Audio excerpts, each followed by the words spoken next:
Olá, bem-vindos. Esse é o...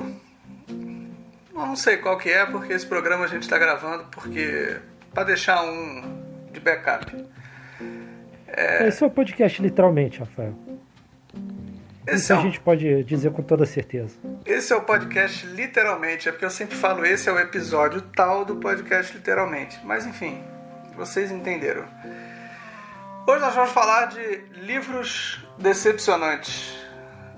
E aquele livro que você espera lançar, ou então ouve falar, pesquisa, vai ler e o livro é uma merda. Qual que é o seu, Gabriel? Bem, Rafael, o meu livro é o Liberdade, escrito pelo Jonathan Franzen. Eu fiquei numa certa dúvida entre esse e Os Miseráveis, do Victor Hugo, mas eu acabei escolhendo esse. Pra irritar menos gente, que acho que se eu falasse mal dos Miseráveis, ia irritar muita gente. Pode ser. Ou não, né?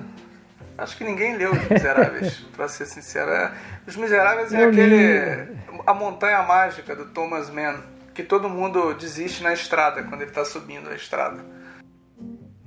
Eu tenho o meu montanha mágica aqui, mas ainda não comecei a ler, não. Nem vai começar, né, Gabriel? Se não começou até hoje.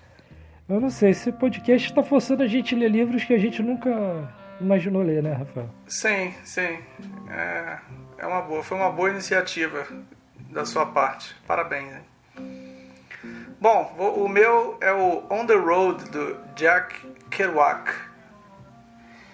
É outro queridinho de muita gente, hein? É outro queridinho. Irritar ouvintes aqui nesse episódio. Eu fiquei na dúvida também, mas como o outro livro não é muito conhecido, eu achei que esse... Eu já odeio ele há mais tempo do que o... Não sei se já lançou aí no Brasil a Vegetariana, da Han Kang. Lançou sim. Lançou? Eu li esse livro. Lançou. O livro ganhou, acho que Brasil... o Man Booker ou Pulitzer, alguma coisa. Acho que foi o Man Booker Prize, o International. E eu comprei, eu tive o livro, sinceramente. Mas eu acho que On the Road encaixa mais na ideia desse episódio. Exatamente. Já que a ideia foi minha, né? Deixa eu explicar para quem tem caso ouvindo a gente. Primeiro dizer que esse episódio é um backup nosso, né? A gente está deixando ele na gaveta. Para o caso, vai que, por exemplo, um de nós dois não ficou doente, gripado, não conseguiu falar. Não leu o livro que tinha que ler. Ou não conseguiu acabar o livro a tempo. Ou então, uma hipótese absurda, o Botafogo foi campeão brasileiro e eu estou sem voz. Pode ser. Ou mais absurdo ainda, o Fluminense foi campeão brasileiro e o Rafael está sem voz. Mais absurdo por quê? Porque o Fluminense é bicampeão brasileiro no século, né? Mas olha a posição na classificação, rapaz. O Fluminense com esse time aí com ganso. O podcast é sobre literatura, então, por favor, foco. Vamos voltar à literatura. Então a gente está fazendo esse episódio extra aí.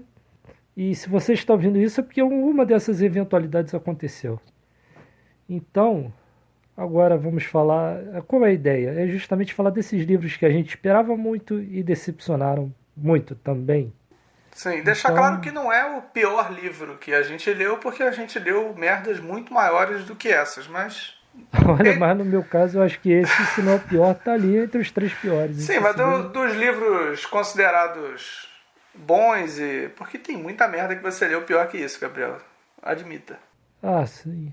Admito que, enfim, a gente é obrigado a ler algumas coisas aí, tipo... Por exemplo, na porta do CCBB, quando vem o rapaz, você gosta de poesia? Quer ler o meu livro? Você tá legal. Tem uma galera que gosta de Paulo Coelho, né? Sim, mas eu não tô nessa galera. Eu respeito. Aliás, eu nunca li Paulo Coelho, sabia? Eu já li Verônica Decide Morrer, O Vencedor Está Só, que é horroroso. É o de autoajuda, né? Não é autoajuda, não. O Vencedor Está Só é sobre um crime no Festival de Cannes. É uma merda. Nossa. O Verônica Decide Morrer não é ruim, não. E eu li o último dele também, o penúltimo, A Espiã. Também... também dá pra ler. Fã de Paulo Coelho e você tá escondendo isso de todo mundo. Assim. Eu falei que eu respeito. Porque ninguém fala tão mal do Dan Brown como falam do Paulo Coelho. Então, quando começarem a Nunca li criticar o o Dan Dan Brown Brown... também. Dan Brown eu só li o Fortaleza Digital, nem li o Código da Vinci, porque eu comecei por um que era menor pra ver. E, enfim, é ruim, mas dá Eu pra lá ler. eu lá no nosso primeiro episódio disse que eu era desses que fala que leu o livro e não viu o filme, mas no caso do Código da Vinci eu só vi o filme, não li Eu não. também só vi o filme, nunca vou ler o livro. E eu já considero ter visto o filme uma grande perda de tempo da minha vida, mais de 2 horas que eu não vou recuperar nunca mais. Anjos e Eu Demônios é podia estar melhor. fazendo coisas mais úteis. É. Eu gosto do Tom Enfim, Hanks, então vamos não vamos falar mal do Tom começar a entrar Hanks. no. Parece ser uma pessoa simpática. Mas vamos começar a falar mal dos nossos livros então, já Sim, que nós por favor, não somos tão simpáticos quanto o Tom Hanks. comece. Bem, então começando, o meu livro é o Liberdade, do Jonathan Franzen. Não sei se você lembra, mas na época que o livro foi lançado, o livro, porra, foi uma hype do cacete, né? Todo mundo falando, dizendo que o livro era incrível. O Jonathan Franzen, inclusive, apareceu na capa da revista Time. Eu lembro, eu comprei o livro também. Eu também comprei por causa da hype. E aí, pô, o livro, quando saiu aqui em português, saiu pela Companhia das Letras, e a Companhia das Letras, pô, botou assim na capa do livro: o livro do ano e do século. Eita. Opinião do jornal The Guardian. É, um livro Sobre o de que você dizia. um livro de 2010, ser o livro do século já é um pouco ousado. De se dizer faltando 90 anos para acabar o século, que esse já é o livro do século, é ousado, né? Então, pô, você imagina que pelo menos vai ser um livro muito bom, né? O time E aí, voltando rapidamente ao futebol, o torcedor do Fluminense falar que o Fluminense de 2012 é o Fluminense do século é esperado, né? Porque a gente não espera nada do Fluminense. Agora, um livro com 10 anos de século é, no mínimo, exagero. é muito exagero. Aí, mas enfim, mas você imagina que esse exagero seja justificado, né?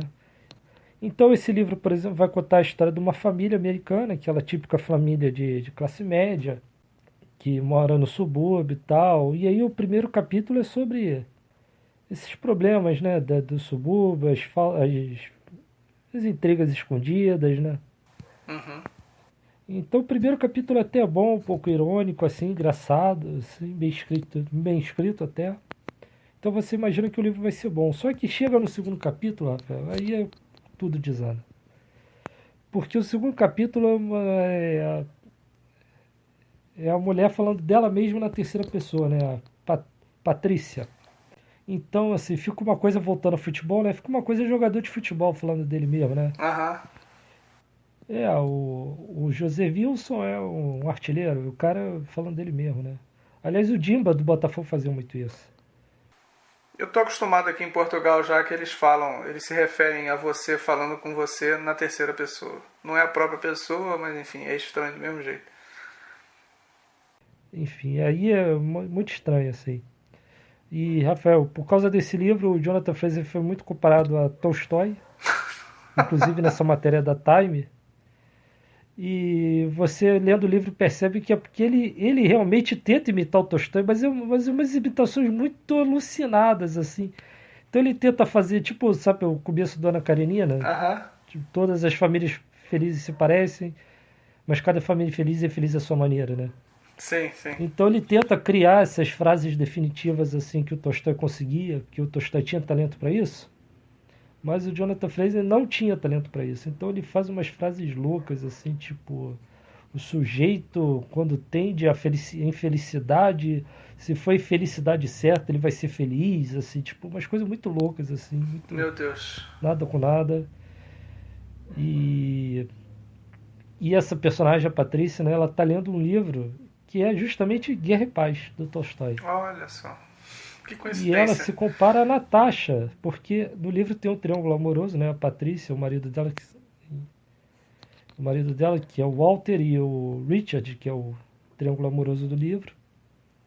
E ela se compara a Natasha, do Guerra e Paz, sendo que essa mulher já é mãe, já tem 2 filhos, se eu não me engano, são 2 até. E ela no livro, Rafael, ela se compara a Natasha do Guerra e Paz, sendo que a Patrícia do Liberdade já está na casa dos 40 anos, já é mãe. E a Natasha é uma menina de 15 anos Uma que ótima está comparação. prometida, que está prometida para o Andrei, e o Andrei tem o dobro da idade da Natasha, tem 30. E ela fica na dúvida se ela fica com o Andrei ou não, né? Eu esqueci agora qual é o terceiro elemento do triângulo amoroso do Guerra e Paz, mas é um rapaz também de 20 anos ali. Então, quer dizer, eu não lembro. agora me escapou, mas enfim.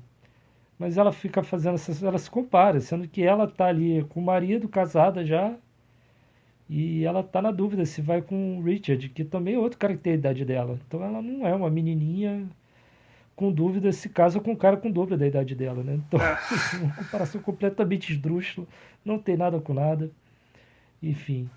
E tudo isso em quantas páginas, Gabriel? Fala pra gente. Pô, Liberdade tem. Deixa eu abrir o livro aqui e ver quantas páginas ele tem. Porque não é um livro pequenininho que você lê num fim de semana e se arrepende, não. 605 páginas. Amigo. E eu li só de raiva. Sabe quando você compra o livro, o livro é uma porcaria, você fala, não, agora eu vou ler até o final. Sim, para começar um livro de 605 páginas já não é tão barato, né? Então... e aí eu fui de raiva lendo até o final. Mas é isso, esse fica como sendo meu livro mais decepcionante justamente por causa dessa hype toda que foi construída todo o livro, né? Tá aqui crítica do New York Times no verso do livro. O romance mais comovente de Frenzy. O romance que se revela ao mesmo tempo uma envolvente biografia de uma família problemática e um retrato incisivo do nosso tempo. Meu Deus. Não é nada disso. Não é nada disso. Enfim, o meu... Acabou?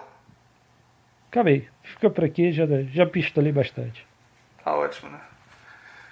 O meu é o Pé na Estrada, On the Road, Pé na Estrada, do Jack Kerouac, em Portugal, Pela Estrada Fora. É um livro de 1957, que é basicamente ele é um personagem baseado nele, que é o Saul Paradise, e o Dean Moriarty, que é baseado no Neil Cassidy, que era amigo dele daquela época da geração Beat. Uhum. O livro é a viagem deles pelos Estados Unidos com sexo, drogas e jazz e rock and roll, e eles ouvindo música, e um relato daquele estilo Jack Kerouac de contar histórias, que basicamente é um estilo em que você não consegue frear, porque ele escreve quase que sem pontuação, vai soltando frases, provavelmente devia estar bêbado quando estava escrevendo. E eu não sei se quando li o livro, eu acho que eu já tinha passado um pouco da idade de achar interessante esse tipo de viagem, do cara sair por aí no carro com os amigos, não sei o quê. Porque o livro, a edição que eu tenho é de 2004, da LPM, e eu comprei ele mais ou menos, eu estava, acho que terminando a faculdade, acho que em 2008, 2009, por aí. E fui ler o livro mais ou menos nessa época, assim que eu comprei. Eu não consegui, eu parei, eu voltei, fui ler de novo, falei, não, deve ser bom. E acho que tem até um prefácio do Eduardo Bueno, o historiador gaúcho. Outra pessoa aprazível, que faz piada. Cansativa. Enfim. Ele é cansativo, você ouve 10 minutos de Eduardo Bueno, você já parece que, sei lá, parece que você ficou 2 horas subindo uma escada, subindo e descendo escada. Ele é muito cansativo. Então, ele... Um abraço para Eduardo Bueno, se ele estiver ouvindo a gente. Um abraço para ele. Ele traduz o livro e acho que ele é super fã do Jack Kerouac. O Jack Kerouac, todos os livros dele, a impressão que eu tenho é que é uma coisa só. E eu nunca consegui terminar um livro do Jack Kerouac sem reclamar. Eu li aqueles pequenos, os Subterrâneos, o Tristeza. Mas o On the Road eu não consegui, são 384 páginas de sofrimento, uma chatice. E não satisfeito com essa chatice desse livro, o Walter Salles decidiu filmar o On the Road. E eu também preferi não ver para poupar a fadiga, Para né? poupar a fadiga. O livro não tem história, é essa viagem, um monte de bêbado usando droga pelos Estados Unidos e é basicamente um road book sobre o país acho que pela década de 40, 50. Ele retratando ali aquela Eu vida. acho, Rafa, sinceramente, que é pela novidade. Foi um livro que fez sucesso que era novidade. Sim, na época, né? Aí, aí agora, a gente já 60 anos depois, aí, né? É um livro que ficou datado. Ah, Não... tanta gente escreveu sobre influência de drogas muito melhor depois que o Jack Kerouac. Exatamente, exatamente. Tem. Bem, da época do Jack Kerouac mesmo, o escritor que eu gosto muito mais do que ele é o John Fante, né? Eu realmente gosto da obra O do John John Fante. Fante. O John Fante acho que é um pouco anterior ao Jack Kerouac, mas é infinitamente melhor. Tem pontuação, mas apesar de ser livros meio estranhos, são Sim, muito melhores, assim. mas eu tenho. Aí eu tomei um O pouco de. personagem, o Bandini, eu gosto bastante do Bandini. Sim, sim. Inclusive tem uma amiga minha que o gato dela se chama Bandini. Eu gosto do John Fante, aquele 1933, um ano ruim, alguma coisa assim. Eu Que também gosto. é bem bom. Lançado pela LPM também, por acaso. E o Jack Kerouac entra naquele hall de escritores pra mim que eu não consigo gostar, que é o Bukowski, ele, o próprio Neil Cassidy tem um livro que não terminou. Eu nunca li o Bukowski. Eu tenho preguiça de livro que não terminou. Livro tem que terminar. Se não terminou, não é pra lançar. Então acho que é mais uma tentativa de ganhar dinheiro às custas de alguém que morreu ou não quis lançar a porra do livro quando tinha escrito. Com certeza, concordo contigo. Mas Pelo isso. valor literário em si da obra. Exatamente. O cara não quis lançar, não quis. Então. Mas é isso. Mas, Rafael, O meu livro é esse. Não gosto do Jack Kerouac. Quem gostar, problema. Eu não vou gostar.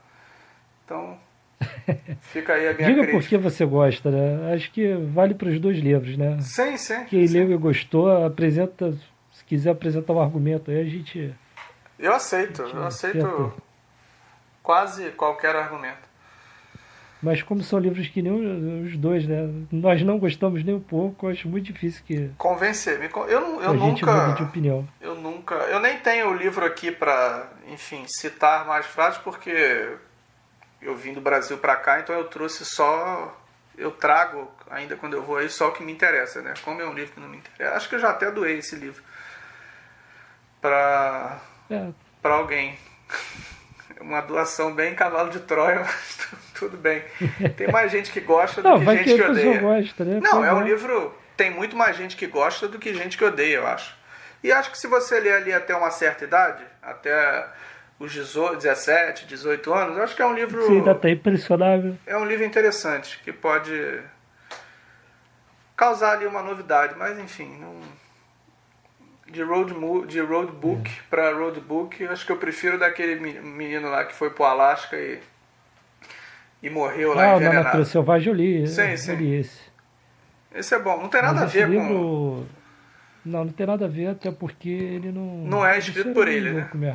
Ah, Não, quem escreveu foi o John Krakauer, um jornalista, né, americano. sim. E o livro não tem nada, tem pontuação, é tudo É um livro. organizadinho. É um livro, tem uma história, não é tem um- começo, meio e fim, tem um propósito, né? Você pode fazer um livro sem começo, sem fim, Sim, enfim, sim. começar pelo fim, né? Machado de Assis, por exemplo, sempre começava pelo fim. Sim, e Boca cada escritor Esmurra, tem o estilo que começa- quiser. Tem escritor que escreve sem pontuação, mas aí tem que bancar aquilo. Mas o Jack Kerouac, eu tenho a impressão de que ele comprava aqueles rolos de papel que não acabavam. E ele ia Aquele rolando. papel rosa que limpa e depila, Não, aquele papel que é grudado no outro. Um rolo de papel. E ele jogava aquela porra na máquina de escrever, ia batendo e. Acho que ele nunca deve ter relido um livro dele pra você pra falou de editar. rolo de papel, eu imaginei logo papel higiênico e lembrei logo daquele papel higiênico rosa, né? Que Não, tinha em não. todo boteco do Rio de Janeiro quando a gente era criança. Não é esse não, não é esse não. Ah, tá bom.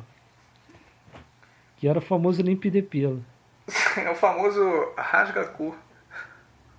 Então, livre de fila.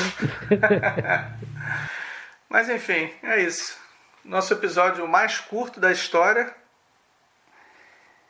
de número incógnito, porque não sabemos quando ele será divulgado, mas fica aí. Se a gente odiar Mas você, o livro a até gente lá, pode. Eu posso falar mal dos Miseráveis agora, né? Pra ganhar mais espaço, mais tempo se aí. quiser, fique à vontade. Bem, então, o que eu menos gosto dos Miseráveis? Pra você falar rapidamente. Primeiro é que o Victor Hugo não estava mais em Paris. E ele estava exilado quando ele escreveu o livro. E ele escreve isso no livro o tempo todo. O livro tem 1000 e tantas páginas. Na edição que eu tenho, que é aquela da Kozak Naif. E nas 1000 páginas ele repete 1000 vezes que, porque este que vos escreve não está em Paris, então na época que ele estava em Paris era assim, a rua tal ficava no lugar tal, tal, tal, não sei como é hoje em dia, não sei o quê. A gente já entendeu, Vitor Hugo. E, nossa, e ele repetiu isso, e outra coisa que me irritou muito nesse livro é que ele sabe tudo sobre todos os assuntos, e ele saía falando com toda a propriedade, assim, de qualquer coisa, desde o esgoto até, sei lá, política, até não sei o quê. Ele falava de tudo, assim, de uma certeza, assim, sabe? Uma arrogância. E fora as coincidências do livro, parece que Paris tinha 5 habitantes, né? Que eram os 5 personagens do livro e mais ninguém. Todo mundo encontra todo mundo esbarra em todo mundo, assim, uma chatice, assim, sabe? Forçação de barra, assim, que eu não me conquistou, embora muita gente diga que é o livro preferido da vida, eu Eu nunca li. acho péssimo. Eu confesso que eu Não leio. recomendo. Eu não li tantos clássicos assim. Mas os que eu li eu gostei do Em Busca do Tempo Perdido, do Proust, que eu li alguns. Mas enfim, eu posso falar então da Vegetariana, né, que é um livro que ganhou o Man Booker Prize, o International Booker Prize, que é um prêmio importantíssimo no, acho que é inglês, né, americano, acho que é inglês. Não é inglês. Em inglês. E eles têm um É que na prêmio. verdade ele surgiu para premiar livros de língua inglesa, né? Sim, mas eles têm um Agora eles prêmio. estão fazendo esse international aí. Tem uns Tipo, é 10, recente. 15 anos que eles premiam autores internacionais. E esse livro ganhou, e ele foi lançado aqui em Portugal com toda a pompa. E eu comprei. E o livro é horrível, porque é uma mulher que. Ela é casada com um cara e ela decide parar de comer carne. Então ela começa a jogar a carne fora e o O cara. nome do título. O título é A Vegetariana. É a vegetariana, né? E, Eu esperava por isso. sim, e ela começa a entrar nessa onda de não comer carne, só que ela vai ficando meio maluca. E o livro tem umas passagens assim terríveis. Uma delas, ela tá na casa dos pais e o pai dela obriga ela a comer carne, então ele começa a agredir ela, bate nela. Ela começa a ter meio que um caso, o cunhado dela entra numa de se apaixonar por ela. É uma loucura. E o livro tem umas passagens terríveis, assim, desagradáveis de se ler. A história é completamente despirocada, tanto que no final a mulher vira uma planta. Para quem não gosta de spoiler, caguei. O final é esse. Ela vira É bom que a pessoa, você está fazendo um serviço público aí, né? Sim, Já sim. que o livro é Ela ruim, não você precisa já ler o conta o livro. final No logo final que a ela- pessoa não tem vontade de ler mesmo, assim. No final Já sabe o final. ela vai virando Então, uma planta. pô, Enquanto você vai lendo o livro, você começa a imaginar que isso pode acontecer. Enfim, o livro é isso. O livro eu li traduzido do inglês, então o livro é escrito em coreano e traduziram para o inglês e eu li a tradução no inglês. Então eu também não sei até que ponto a tradução prejudicou, mas a história em si é um porre. Então acho que a tradutora não, é a que menos tem culpa nisso. Mas é isso. Ele ganhou, Aqui, tava vendo aqui, ele ganhou em 2016 o Man Booker Prize International. É Han Kang, o nome da escritora. não sei se você sabe disso, Rafael, mas Algumas traduções aqui no Brasil foram feitas por grandes autores, né? Então, por exemplo, a gente tem Mrs. Dalloway traduzido, sei lá, por Mário Quintana. Sim, sim. Então, assim, eles se sentiam assim, né? Como eram gênios da literatura brasileira, né? Aham. Eles se sentiam autorizados a mudar a obra, assim. Então, eles melhoravam, cortavam aqui, mexiam ali. Então, você é Não sei capaz. até que ponto isso De repente, é justo, né? você está alterando. No final, a obra vai ser com o nome da outra pessoa, né? Você está alterando, né? Mas, Aqui em Portugal tem uma tradução do Corvo, poema do Edgar Allan Poe, sim. que foi lançado, se não me engano, com uma tradução do Fernando Pessoa e com uma tradução do Machado de Assis. Então você pega um poema escrito por Edgar Allan Poe, que é um dos escritores mais famosos e um dos melhores escritores da história de língua inglesa, e pega dois dos maiores, talvez, escritores, ou pelo menos os mais conhecidos de língua portuguesa, um do Brasil, o outro de Portugal, e esses dois traduzem o livro. Então a gente não sabe até que ponto a tradução de autores que têm qualidade na própria obra podem influenciar no livro original. Dizem que Paulo Tem Coelho... inglês também? Você pode comparar em inglês Tem também. inglês também, tem inglês. Dá pra comparar. Então, você compara os três, dá pra ver onde é que os outros dois estavam inventando coisa aí. Sim, sim. Dizem que Paulo Coelho teve essa sorte, né? Voltando ao Paulo Porque o Coelho. que acontece? O Paulo Coelho, ele não deixa você mexer em absolutamente nada no livro dele, né? Então, por exemplo, tem lá o famoso erros de português que o pessoal critica muito, né? Então tem ali um errinho de gramática, uma coisa que você corrige rápido, mas ele não deixa mexer, ele quer que saia daquele jeito. Então, o que acontece? Na tradução, não. Na tradução, o pessoal traduz certo. Se tiver um erro eventual que o tradutor cometer, vai ter uma revisão que vai corrigir. Então não tem esse problema, né? Mas, infelizmente, o Paulo Coelho tem essa questão aqui no Brasil. Ele não aceita mudança, por exemplo, que a editora sugere mudanças na história, não aceita revisão gramatical, não aceita nada, né? Então, Eu enfim, quantos livros aí não que sabia são, disso.